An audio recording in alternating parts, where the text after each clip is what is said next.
Like for me, like I recently deleted Instagram from my phone. I did it last year for a month, felt like it was amazing. The book came out and I was like, I got to get back on. I got to promote. I got to make sure things are good.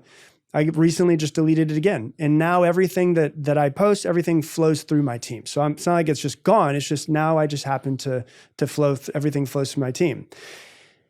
Why did I do that though? Was because I don't want to live my life on that phone. And the one thing that I noticed is that Instagram was one of the things where I would pick it up and I would just somehow get to it. And I wasn't even thinking about getting to it. And I was like, my life is not this little tiny thing. My life is everything that's out here. And so why did I delete it? Was because I actually want to be in everything. I want to be present with my wife. When we have children, I want to be present with our children. I want to be the most present version of myself as I possibly can. And I can't imagine that I'll get to the end of my life, be 100 years old and be like, I wish I would have spent more time on Instagram.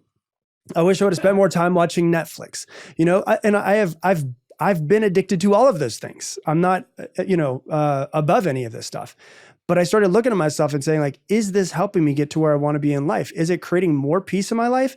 For me, it was creating way more stress. So it was perpetuating these feelings that I'm trying to let go of and trying to work with. And so for me, I think what's important to people is like, if you want to make a change, why do you want to make the change?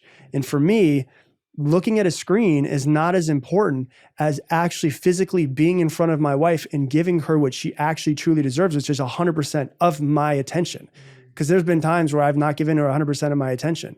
And as we start to have kids and stuff, I don't want to be a distracted parent. I want to be with them. I'll never sit there and go, well, when my kids were children, like I wish I would have spent more time on Instagram. I wish I would have spent more time watching Netflix.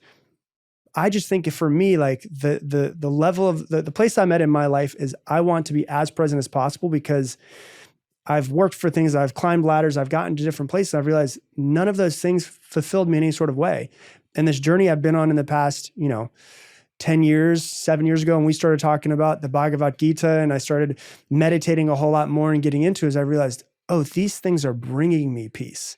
And the more peaceful I feel, the more that it becomes easy to actually achieve and create the stuff that I want to in life. And so for me, the presence and the peace at this point in my life, things might change. I don't know what it's going to be in 5 years, are actually the things that are the most important to me. Yeah, it's so interesting.